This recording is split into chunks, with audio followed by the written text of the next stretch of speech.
நீங்கள் பார்த்துக் கொண்டிருப்பது நியூஸ் 21 செய்திகள். தமிழ்நாடு செய்திகளை உடனுக்குடன் தெரிந்து கொள்ள நியூஸ் 21 செய்திகளை பாருங்கள். உண்மை, உழைப்பு, உயர்வு.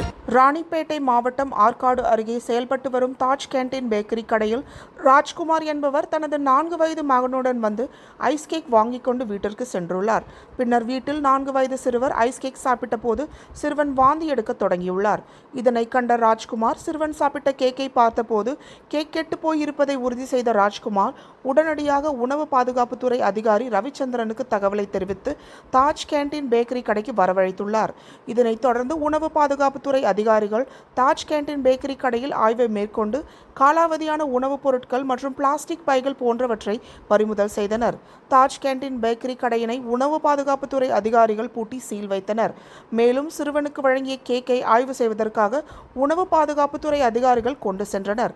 தற்போது சிறுவன் எவ்வித பாதிப்பும் இன்றி நலமுடன் வீட்டில் உள்ளார் என்பது குறிப்பிடத்தக்கது.